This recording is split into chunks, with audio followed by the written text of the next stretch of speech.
Hey everyone, this is Tim Cruickshank, and you're watching the Break It Down Show. Yeah, this is super cool. We tried this about 2 weeks ago, but the internet doesn't always abide, and so we thought we'd come at this and give it a full swing. The good news is this time Tim has sent me wine from Bonefrog Cellars, and I'm drinking right here in the middle of the day. I did go swimming just a few minutes ago, so You gotta earn this it. wine is free. This is going to go great. When Pete's day drinking, you know you got a good interview coming up. Yes, yeah. It's funny.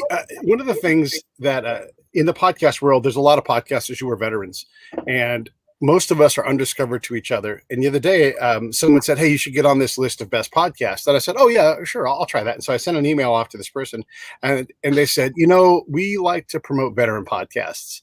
And I'm like, "How much more veteran do you got to be?" I am a veteran. I've been doing this forever, and I have 1,000 episodes basically, and hundreds of them have to be veterans. You know, why do we do that to ourselves? Do you think, Tim, Jeff? I don't know. First of all, thanks for having me on the show. I really appreciate it, you guys.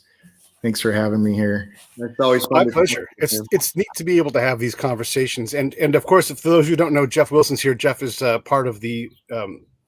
Well, you're on a writing team, and Jeff and Brian write incredible stories. And look at this. Not only did I get wine and a hat from Tim, but I also got there it is. And looks good on you, man. Looks good on you. yeah. Yeah, and look what I've got. What? Look at that. I brought props. I have all kinds of stuff.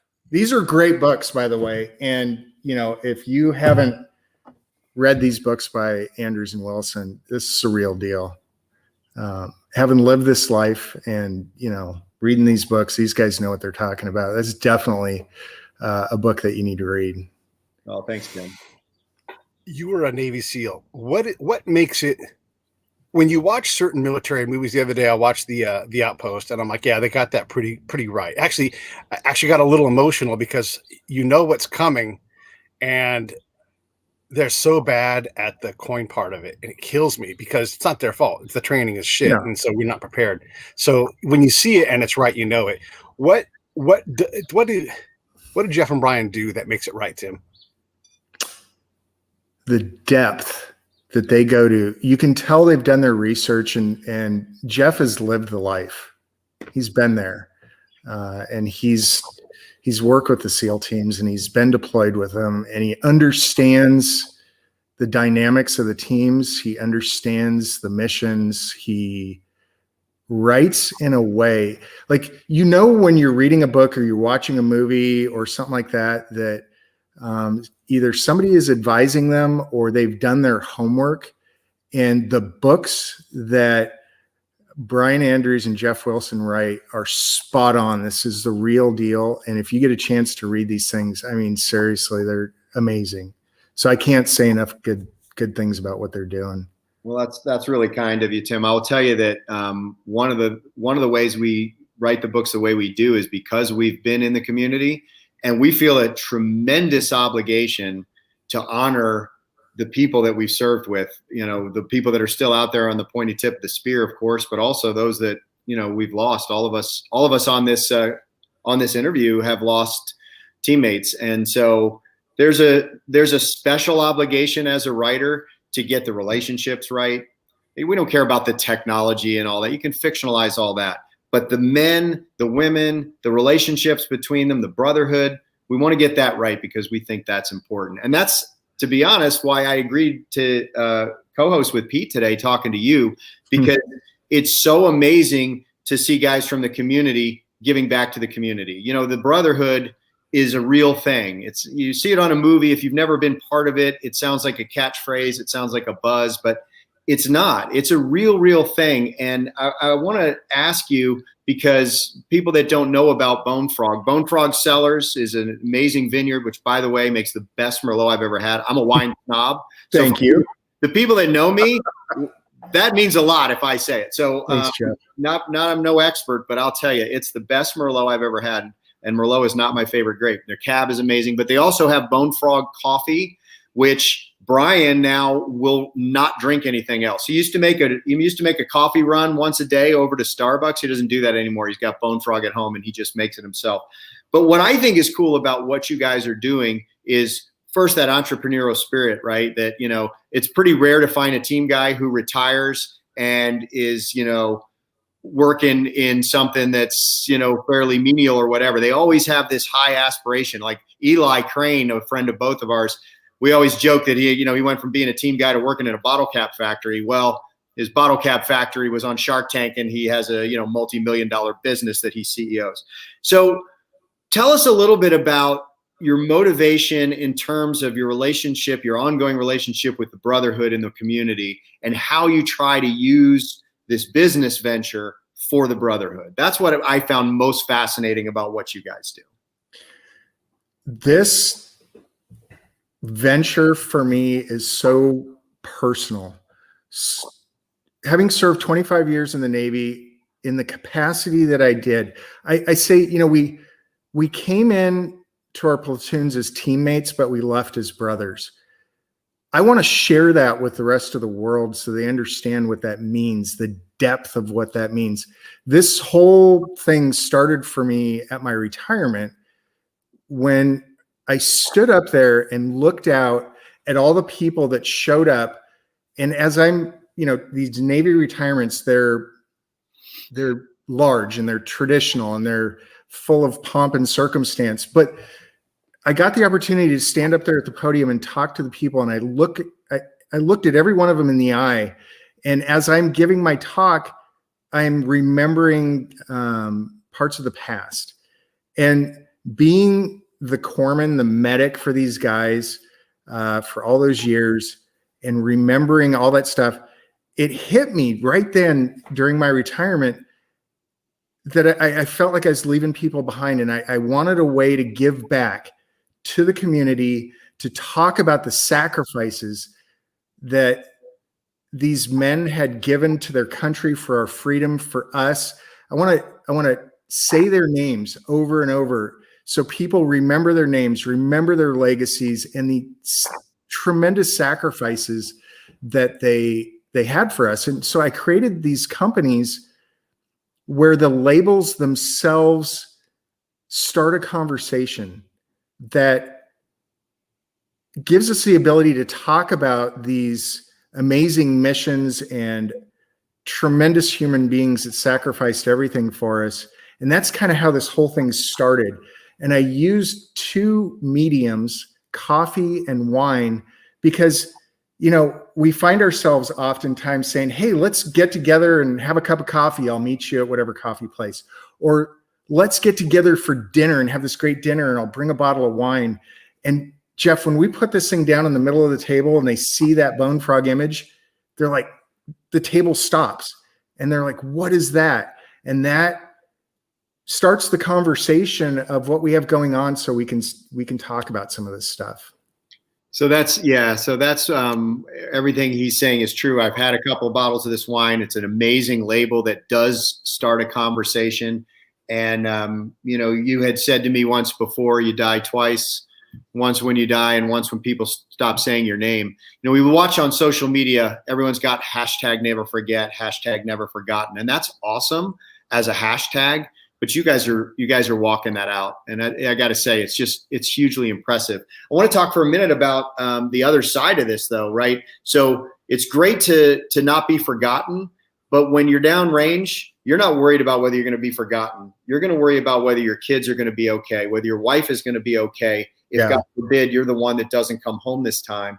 Exactly.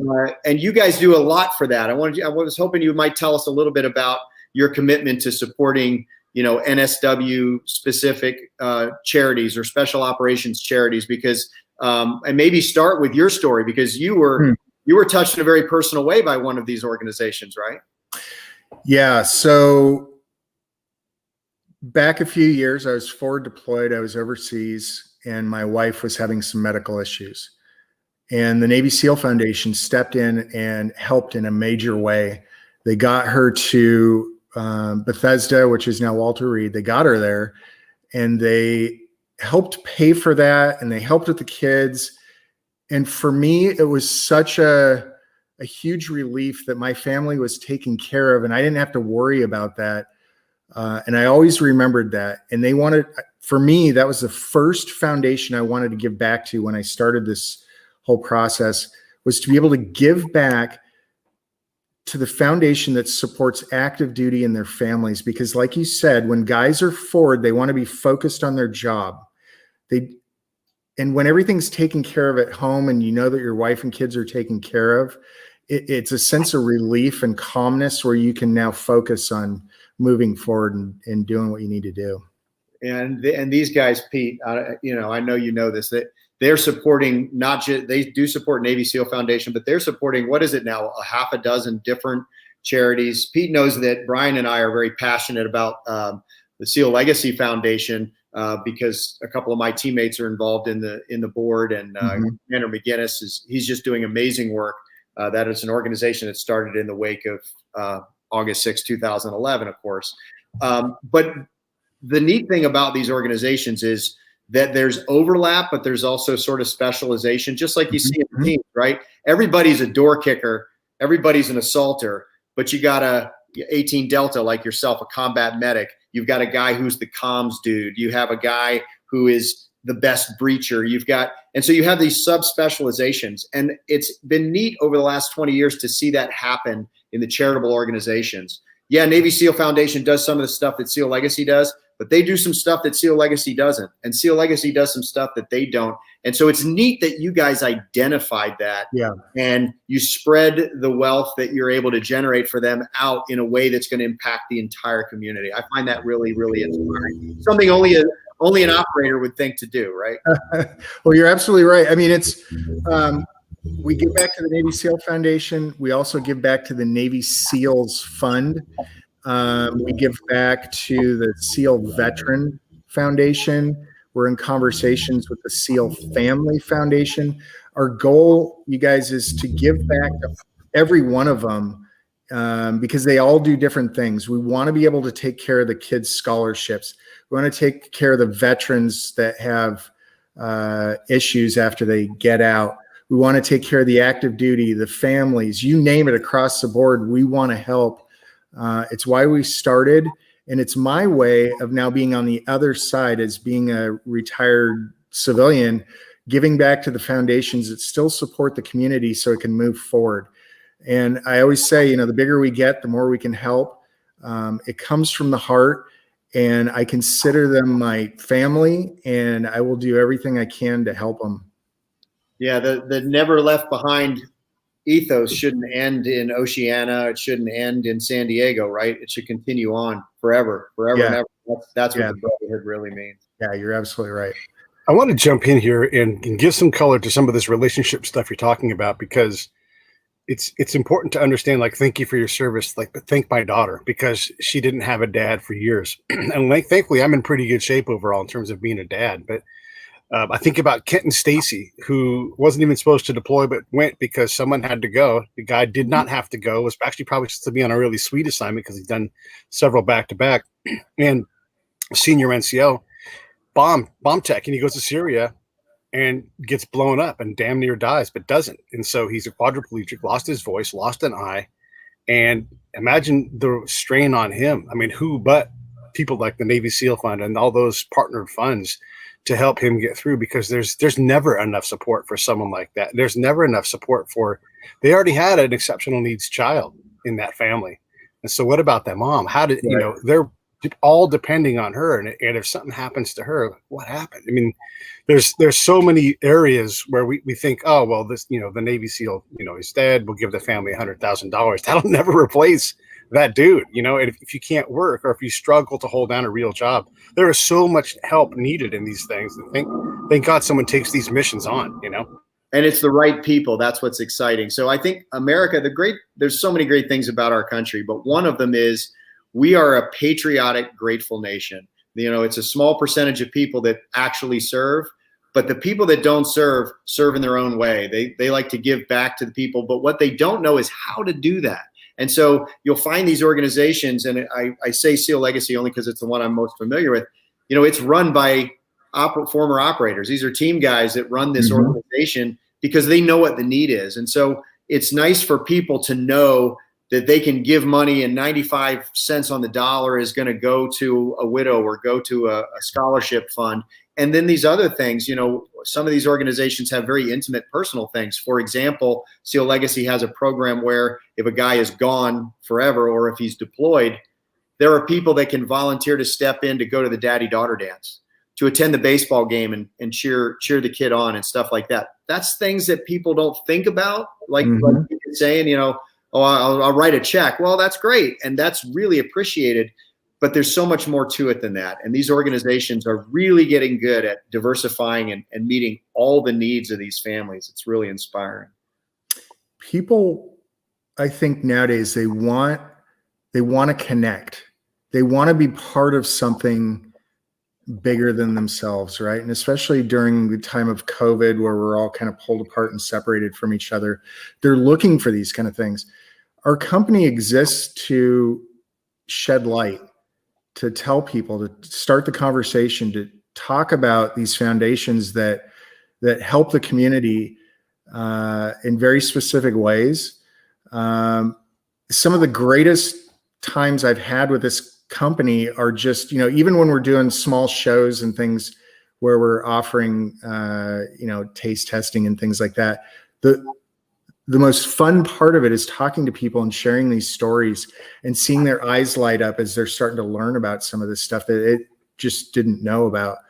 We take the labels and then tell the stories on the website. And so we try to get people to go to the website to find out more. And then we connect people with these different foundations, and we talk about what we're doing and use the labels to educate people.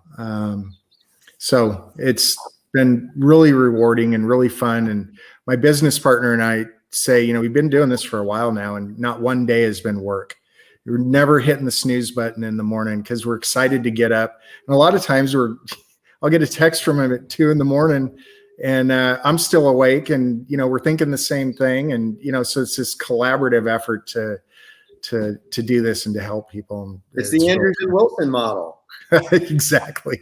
We always say, Brian and I feel like we have, over the years, we've gotten to the point where we're just like this one organism with one giant brain separated by 1,000 miles. Because of course he lives in Kansas and I'm in Florida. But yeah, it's when you can be in something that you love, partnered with someone that's a friend, you know, and we've enjoyed making friendships with you. I got a question for you. I know there's nothing makes a team guy more uncomfortable than talking about team guy stuff, but and I'm not going to ask you to tell some war story, I promise, because I promised you that before. But I do think it's interesting that, so when we met virtually, and I was interested in all the stuff you were doing, and then you sent me this bottle of wine, and I remember thinking, I really want to support these guys because they're doing such great stuff.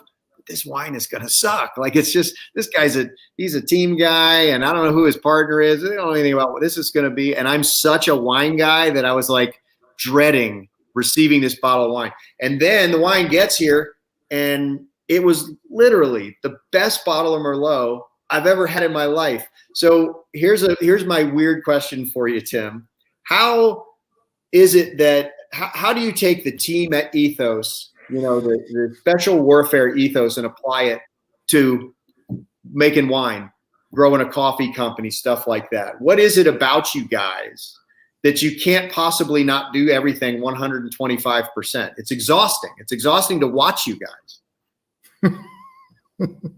That's funny. So I think that through our training, through BIDS training, it gives you all the skills that you need and the confidence to push yourself forward. It gives you that feeling that there's nothing you can't do. And as you spend your time in the SEAL teams, you're challenged repeatedly. And it's those challenges and learning from your experiences and your perspective that pushes you once you get out. I mean, I think you're fully equipped to do these things, whether you know how to make wine or something like that. You're still equipped with the skills to do it. And what I did, Jeff, was I partnered with somebody that understood the business. You know, in the Navy, we call them SMEs, or subject matter experts, right? And my business partner had he had extensive relationships within the wine industry. And so he introduced me to people that understood this. And we've come across a lot of very patriotic Americans that want to help and educate and teach. And we said to ourselves, we've got to create products that we can be proud of, that will not embarrass the community, that there's something that you can try and be very proud of because they're super high quality products. And so we went to great length to make sure that our wine was really good and our coffee is really good, because it reflects the community that we're talking about and representing. Well, Pete's day drinking the wine right now. Pete, what do you think? What do you think of that one? I love it. I actually finished my glass. That's so I wanted great. to ask you, we talk about the community quite a bit, and I had the good fortune of getting to hang out with Johnny Walker. And Johnny's my friend. He was my interpreter for a while. So a SEAL team left. I adopted him, and then he went back to the SEAL side. And when I see him, I just have this welling of joy because, one, he's here in America now instead of down and out and about to die all the time in Iraq. Yeah. But two, he's also alive. That guy's supposed to be dead several times over. Oh, yeah. I mean, his story is, if you guys haven't read Codename Johnny Walker, you should stop immediately, go to Amazon and go do that. And we'll still be talking. So it's fine. But like that love, that joy that I see, because we did something impossible together. We both got out somehow with our necks still attached and, most of our body. I think he's missing a toe, but whatever.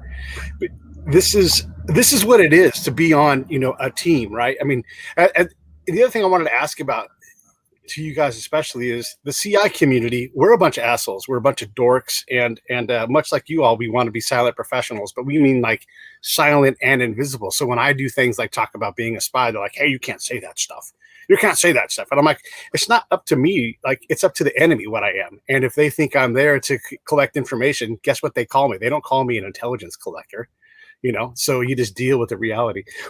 So talk a little bit about that joy that comes from these relationships made in hard places, but then also talk about how the SEAL community especially has gotten really good at marketing what it is. There's no badge for what I do. I mean, there's an actual police badge thing, but there's no on your uniform kind of badge. And then the long tabbers don't embrace as much this leveraging of the time on their teams. So what do you make of all of that community stuff, and talk about the love and how it's born in these hard times? Either one of you, by the way. Yeah. So the story of Johnny Walker, I want to hit on that really quick, is amazing. I have read his book and I got to meet him. I didn't serve with him, but his story is amazing. And so for any of the listeners, if you have a chance to read his book, it is well worth it.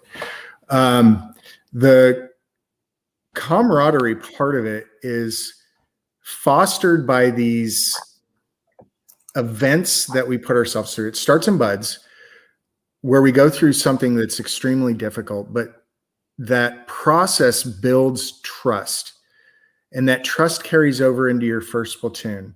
And so even when you're a new guy in the platoon with a bunch of older guys, they know that they can trust you because you've been through the same process to get there.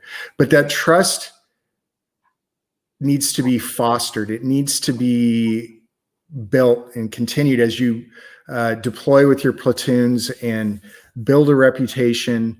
And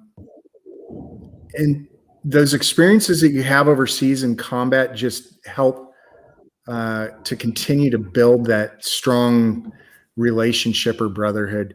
And it's interesting that, I look back at my experiences and I could tell you get to know these people so well. You can tell who it is by their silhouette in their dark, or you can tell by how they walk, or just the sound that they make, or these people that well.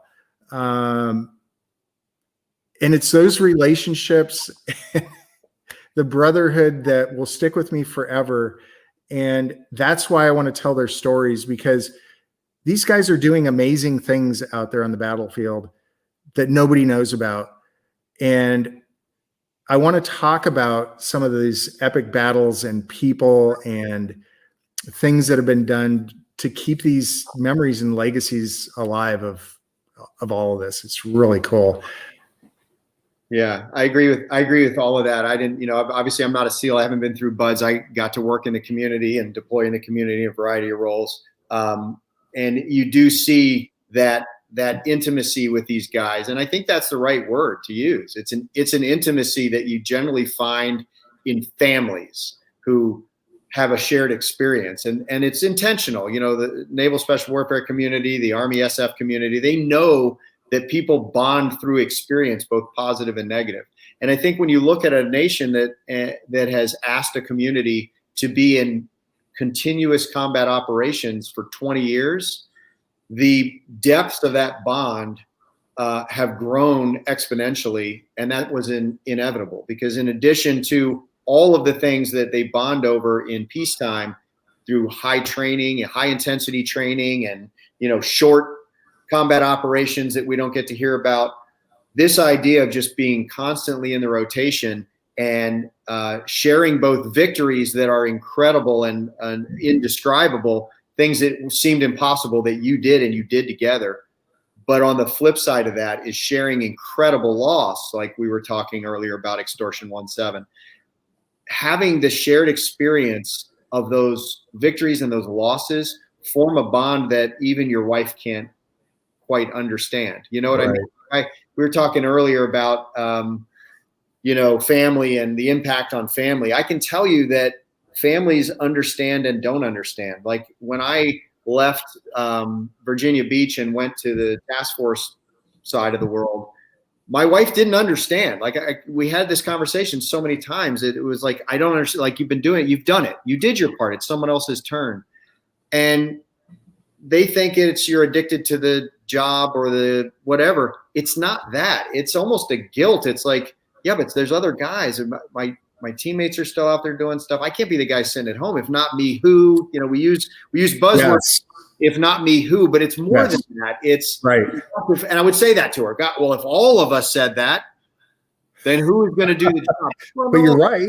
All of us aren't going to say that. It's really driven partly by that sense of patriotism and responsibility, but mostly by the intimacy of that brotherhood. The idea that if my brothers are still involved, then how can I not be? How can I not be doing something to further the cause? And so I just think that intimacy that's born in battle and in the highs and lows and sharing family experiences and the birth of a child and being at their weddings, and it's just something that is an unbreakable bond. And it's something that people can't fully understand. And that's why it's neat that we have organizations like this, companies like this, that are telling the stories. And I'll make my plug for Johnny also. I never served with him downrange. I've known him for a couple of years since then. And I'll tell you what inspires me the most about Johnny. And I know both of you have probably had this conversation with him. He gets so pissed off when he sees people in America who don't appreciate what they have. Because when you read Johnny's book, and hopefully you will, you see what he came from, what he was willing to sacrifice for a dream that we all have in common: safety, security for your children, freedom. And he sees people here have it and not appreciate it. And you get a drink or two of Johnny Walker, and we're going to hear some salty language about how spoiled and entitled some of us can be at times. He's a really, really neat guy, and the book is amazing. So I will echo both of y'all's endorsement. That's right. And I'm happy to say that Johnny Walker is no longer drinking. He has given it up, and it seems to have stuck. So good for Johnny on that. I want to make sure we give him credit where credit is due. You're right, though. He is honest, and he does not. He was blown away by Target when he first got here. Think about that. We walking in and out of Target and are never moved an inch. And that's what you have to realize. Like, that's how fortunate we are here. We can go to Target and it's like nothing to us. To him, it blew his mind. It's beyond even what we did over there, right? Because, and he talks about this in his book, this idea that he would be doing combat operations nightly with a platoon of SEALs, and 6 months later they'd rotate out and the next group would come in. Well, while those guys are back doing training and catching up with their families and stuff, Johnny's still going out every night, or every other night, or how often, depending on what was going on. So it's almost overwhelming to imagine, as someone who's been in a fairly high intensity cycle for a few years. I can't imagine if those few years were like continuous. Like, that's insane. And that was his life. And of course, all the risk, his family, and he talks about all this in the book, the risk to his family and concerns for their safety. Of course, that's what he was fighting for, right? So inspiring story, fascinating guy. So I'm glad you brought that up, Pete. Yeah. I want to talk about one other thing that kind of goes along with what we're talking about here. And I just thought of this, when we're going through training, they talk to us about thinking about other people, right? So as civilians, and we're coming in, everybody kind of has a little self-centered, and you think about yourself first. And they would teach you, think about your people first. So for example, like you'd get up from the table to go get a drink, make sure you ask everybody at the table what you can get for them. When you start finding yourself in positions of leadership with your people, think of them first. And there was always this mantra of think of the guys, then take care of your gear, and then take care of yourself, always. And so when I get out and I'm a civilian now, that still plays in my mind. Take care of the guys, take care of your people first. Don't think about yourself. It's not about you. Think about your guys first, always. And that's kind of why we exist as a company. And it's what we do to talk about them, to give back to them, to help them and their families be healthy and prosper and be taken care of. Well, that's a formula for success in anything, in business, in creative arts, like what Brian and I do. Brian and I talk all the time that ethos we got from our time in the military of mission and team before self always is very natural for us now. And so when we write together, people are always amazed that we could write so many books together for so long, because inevitably personalities flare and, you have a different idea and there's ego involved. We've never had that. There's people think we're making it up, but people ask in an interview, how do you decide who writes what and who gets credit for this and that? And it doesn't work that way. It's almost more like, we're all parents here. Like Wendy and I don't say, okay, well, you're in charge of like Jack and Ashley, and I'll take Emma and, Connor. Mm-hmm. It doesn't work that way. There are kids who raise them together. It's not about credit. And so, I can't even tell you who wrote the first draft of certain chapters or whatever, because it's a team project. And what you find is that breeds success. Putting others before yourself, it turns out, is a formula for being highly successful in any endeavor you do, whether it's being a father, being a business leader, being a military member, or running a coffee business, writing books, doing a fantastic podcast. That's why you see these military people rise up to such successful things. It's what they learn in that community. There's something in that. You're right. That, Jeff, like when you and Brian get together and you work, you guys have passed the point of necessarily worrying about selling books. Now you have to keep up at the pace of writing more books because there's more demand. And it's not, you're not like, oh man, we've got to go out and make sure we make our quota of selling. You guys have figured a lot of that out. It's just that now like the industry wants more, a different style, different things. And you guys are trying to meet that. You've got to do that by just through the repetition, the hard work, the constant evolution. And I think folks that work in the kind of environments that we worked in, you can't really under prepare. Like you have to always, you can't over prepare. You have to always work hard on trying to expand your skill set, become more resilient, all of these things. It never ends. But I suppose the negative to that, and this is my question for you, Tim, is how do you direct that? Look, if you left an SF guy alone in a cabin in Tennessee, there would be no trees around that cabin and there would be a new cabin built. Like, how do you direct that energy in a healthy way so that you're balancing work life, better, but also directing your energy into something that's truly beneficial and not just smashing your head into the wall over and over again, trying to prove that you can put your head to a wall? So what I tell myself every day is if I focus on the why am I doing this? None of it is work. It really isn't. And you can plan your day out and you can get everything done. But at the end of the day, if I keep focusing on the people and why I'm doing what I'm doing, it doesn't seem like work. And I feel like I can just keep going and going and going. That's how I manage it personally. And it's a great feeling that, at the end of the day, when I feel like I've given back. Matter of fact, when I wrote the first check to the Navy SEAL Foundation, I went around and I'm holding it up and I'm showing my kids, and I was so proud. I had a lump in my throat and I'm like, I did it. I actually did it. We raised enough money with the sales of our products that I can give back. By far one of the best days. We've written several checks after that. That's what drives me. That's what keeps me up at night thinking of new ideas, of why I get up early in the morning and keep going. It literally makes all of this worth it, and why we're doing what we're doing. I love it. Is the point of the companies 100% to donate to charity, or is there a profit motive in there too? Well, of course, we want to make a profit. We do give part of our proceeds back. Right now, we're still a fairly new company, and the bigger we get, the more we can give back. We're still investing heavily as we grow, so we're not taking paychecks.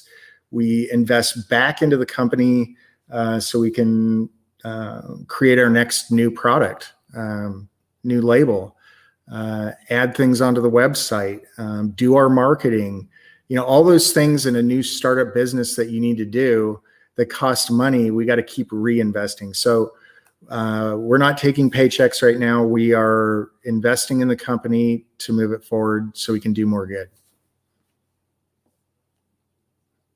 Yeah, that's smart. That's smart. I mean, it never ends. And then you said new products. We talking more lines of coffee, more lines of wine? Are you going to go vertical, horizontal? What are you doing? Yeah. So this next month we're bottling Chardonnay, which is really exciting. And I think I'm excited to get that out to you guys and have you try that. And, it's okay. make you drink more wine. But the Chardonnay is fantastic. We're coming out with a light roast. And so the next label is going to be Zen Frog. And Zen Frog is something that I came up with for a mindset. It's something that we train, staying calm in the midst of chaos. I like that. You're drinking a glass of wine there. I got to run out so I can get some Chardonnay.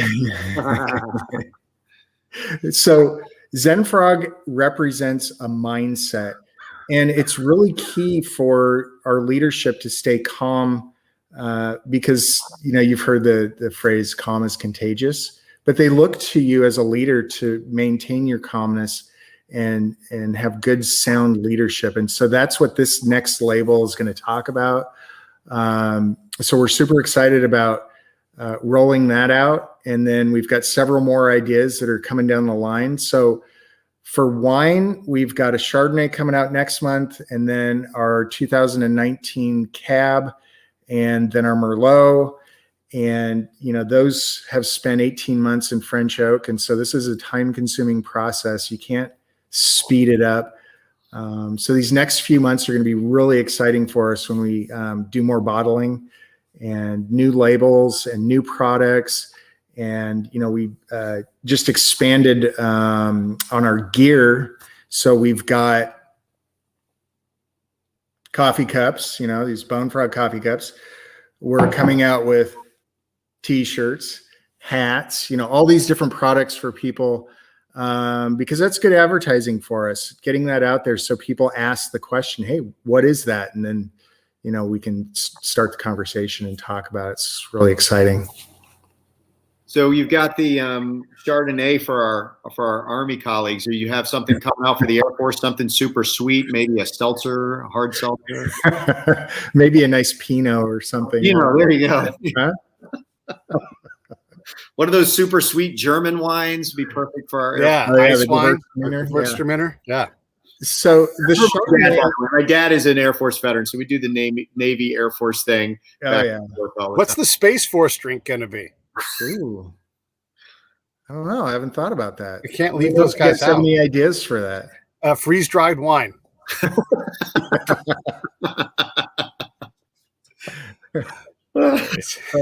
Reconstitute with some Perrier or something. Yes, yeah, because they're kind of Air Force. They're like the Army's grandkid, because we bore the Air Force, and then now they pooped out as Space Force kids. So I love it. I love it. Yeah, man, I love that you guys are doing this. I love that you're having success at it. Is it harder than you thought it would be to run two different companies and get all these things off the ground? It's so funny because we joke around and we say, why start one business during a pandemic when you can start two, right? Right. So things would be a lot easier if restaurants were open and stores were open. We're mostly selling online right now because of that. We do have some retail accounts here locally. And once things start opening up, that's going to be a lot easier because we've got a lot of people that are interested in our products and getting that out there. But it's been difficult. When you start a company that has to do with alcohol, there's a lot of things that are involved in it, and it's really time consuming. Like I said, it takes time to make the wine. It's at a minimum an 18-month process, but really when you look at it, it's a much longer process of growing the grapes and creating the blends and all that goes with it, and all the licensing that had to get set up to ship across the United States and all that kind of stuff. So when you talk about the difficulty, yeah, it's difficult. It's not undoable. The further we get along and the stronger the foundation we build, the easier it's getting. And now we get to do the fun part, which is this kind of stuff, is talking about the products. I love this because I'm really excited about it and want to share this with everybody. I love talking about what we're doing. And then one of the hardest, you can have the best wine in the world, but you have to get people to pay attention long enough to actually buy it and try it. I mean, wine can become very personal. We have a house wine that we always buy, and it's the go-to bottle, and it's hard to get us to buy anything else. So how do you deal with that part of it? I mean, as a SEAL, that's not exactly the first class you guys get. You can pick a lock, you can kick a door in, you can set charges and blow it up, but get 20,000 people to try your product. That's tough. Yeah, it is tough. The biggest thing is just getting in front of an audience and being able to talk about it.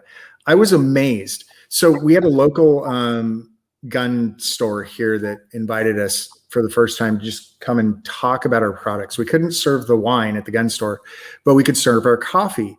And as we were making coffees and just talking to people, you could see their eyes light up and ask questions. And it's when you get that connection with people, they want to buy your products. Once they taste the products, then they're hooked because they're really good products.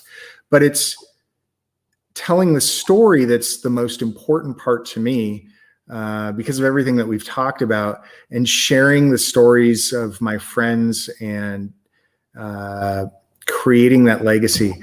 When you go back thousands of years, and you look at different armies, Vikings, Romans, whatever it was, thousands of years ago, it always ended around a campfire or a dinner table where you would share a beverage and you would talk about these epic battles and stories and things that people did. And it was that repetitive storytelling that created history and legacies. And that's my intention with what we're doing, is to keep telling the stories, say their names,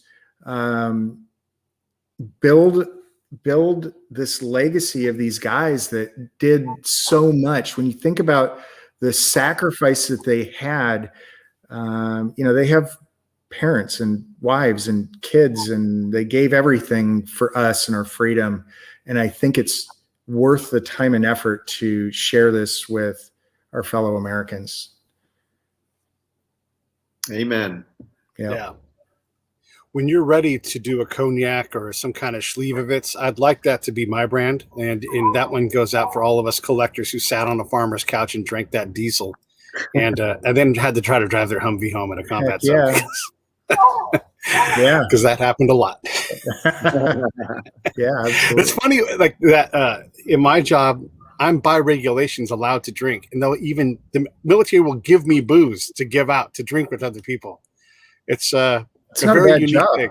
Yeah. Not a bad job, Pete. Not a bad job. No. Yeah, it can be a little bit crazy. But you think about how crazy that is. The difference between me and a logistician, who's like, "Why am I giving you this booze?" And I'm like, "Because it's the law.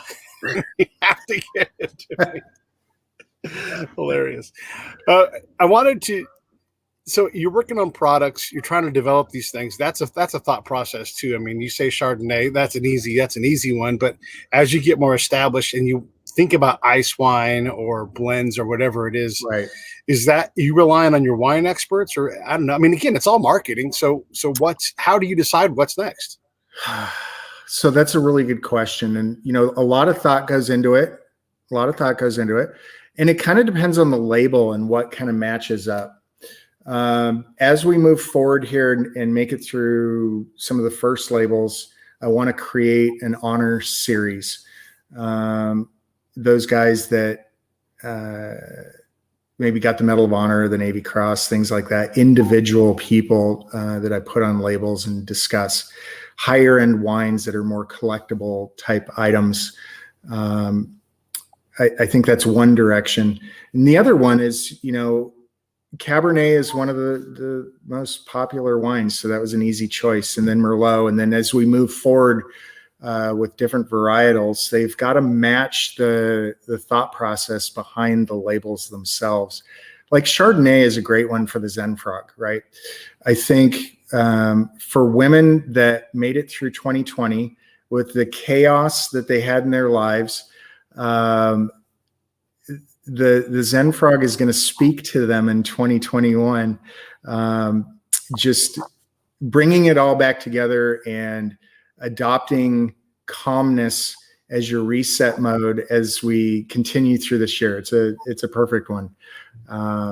So that's kind of how we look at these when we're choosing, different varietals for our labels.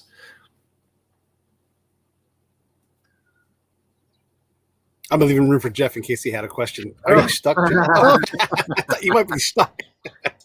No, I'm good. I'm good. I'm just fantasizing about all these great wines I want to try. I know. So Yeah. I keep sending them to you to try them out. I'll keep drinking them.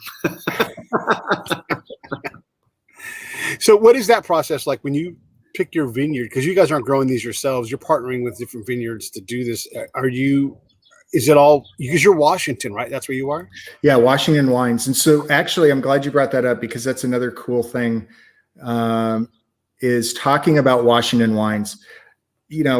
I have friends on the East Coast, especially North Carolina, and they are loving Washington wines. And they don't get a lot of it. Right now, the big one is California, the Napa wines, and those are everywhere. But as we start to introduce Washington wines, which I think, rival some of the California wines, they're fantastic wines. They're really, really good. And so we get to talk about Washington wine and the vineyards that they come from. And we actually source from some of the oldest vineyards in the state, which is really cool. We get to go down and look at them and walk the vineyards and look at the grapes and do that. So that's part of the process. And then sitting down with our winemaker and coming up with the blends that we want for each year is really, really fun. So that's a really cool thing. Well, I'm a big fan of the Washington wines, even before I met you, Tim. Like I think that you guys have an amazing climate for wine growing, and the right grapes, and like the Pinots that come up from there. Oh yeah, are incredible. So you're in the right place, that's for sure. Yeah, definitely. Oregon has always been known for their Pinot, and now Washington is starting to take over some of that, and really producing some excellent wines. So it's fun as this thing grows, and each year we get to look at new varietals and adding in different things. There's a lot of art and science that goes into making a good quality wine, and if you're really familiar with wine, it's that terroir, right? Of the climate, the soil, everything that goes into it. The cool thing about grapes, and what I learned and didn't know, is the vineyards, the vines that do the best are the ones that struggle. And I'm like, I can relate to that. You got to let them have a little bit of a drought. You give them water just enough to keep them going, but they've got to struggle. And those are the ones that produce the best grapes. And I love that about winemaking. And that's true in Pinots especially, right? I'm trying to remember. So there was a winemaker that Wendy and I had the opportunity to meet, and he was saying that Pinots in particular, he was a little more frank about it. He said, you got to piss a Pinot off. You got to really, really kick its ass to get it to be good. So, and so that idea of distressing it and having it forge through adversity, boy, that's a neat way to view it, especially coming from the special warfare community, right? Forge through adversity. There's a brand for you. I know. And that was my favorite part of, as I sit and have these long conversations with our winemaker of the exact science that goes into making a wine. They really keep track of everything, the weather, the temperatures, the sunrise and set, the type of soil that it's growing in, which side of the mountain it's growing on, and or the hill. It's amazing. It's really great. I had no idea that was a thing. I mean, I learned two really incredible things about agriculture today that I didn't realize. One was that you should wash off your citrus trees, because right now in Southern California is the time when you do that. And I thought, oh my God, of course, because they use solar panels to gather the sun. And so of course you want to wash. It never occurred to me, and it's so patently obvious. And then now with the wine, of course, I bet if it's too water filled, it has all kinds of crops that are like that, where you don't want too much water. You want just enough. Exactly. And why not? Yeah. I love it. Exactly. Yeah. The other thing I want to bring up, I was just sitting here thinking about this. We have a page on our website, and it kind of goes back to a previous conversation that we were having, that I wanted to create something to help out the Brotherhood, right? Okay. So here's the thought process on this. When we're in a platoon, or we're in the military in general, we have this camaraderie, and we help each other out, and we work synergistically with each other all the time to do great things. Why is it when we get out of the military, we all separate and go our own ways, right? Why does that happen? And I created this page on our website called Focal Point, and it brings together all those companies and people from different services as well to help each other out. We would never do this when we were still active duty or in a platoon together. We looked out for each other. We thought about each other. We took care of each other. And it's the same mindset on the outside. If I can bring people back together and help out other companies, veteran companies that are out there without wanting anything from them, but just to help them. And this is why I love Andrews and Wilson so much, because they have the same mindset that we do. And there's a lot of other companies out there that are like this. And I think if we all come together to help each other out, we can be so much stronger than we are individually. Yeah, I agree with that completely. And I think that people that have served, Pete, you can relate to this too. I bet you don't even know you miss it until you find it again. Like, you hunger for that team camaraderie, that helping one another out, lifting each other up, going through it, forging the adversity together. Not that it's an adversity. The relationship we have with Bonefrog, like, it's just been nothing but a joy to try to help you guys out and do things with you. And we've got some fun projects Pete will tell you about later that we're working on together. But yeah, there's something special about partnering with other guys from the community, and you don't realize how much you missed it until you have it again. And that's why you keep doing it, right? And so I love that you do that. I didn't know you guys had that going on. That's really, really cool. Yeah. And I would say to all veterans that are out there listening to us right now, we can have what we had before while we were active duty. It doesn't have to go away when you retire or separate from the military. We can get together and help each other out like we did when we were active duty. We can do that now on the other side as civilians. Let's come together, promote each other, help each other, and we're all going to be stronger because of it. We can do so much more and help so many more people if we just unselfishly help each other out. Amen. Yeah. Well, Jeff, go get your kids. I'm kicking you out of the studio. You got a hard out, and I'm going to close up here with Tim. All right, man. Tim, I'll catch up with you, man. Great talking to you, brother. Thank you so much. It was great seeing you, Jeff. All right, guys. Thanks, Pete. I kicked him out. Yeah, man, I appreciate you coming on. Listen, everybody should go check out, if you just type in Bonefrog-Coffee, that link is on the screen. If you're on the podcast side, look in the show notes, you'll see that there. And then bonefrogcellars.com, or just, again, look at the screen or go there. You know, the cool thing about this is that you're getting to try a new wine from a very known, well region. I mean, whether it's Washington or some other region, there's a lot of places to buy wine from now, and it's almost kind of fun to travel via wine. I've really enjoyed doing that recently myself as well.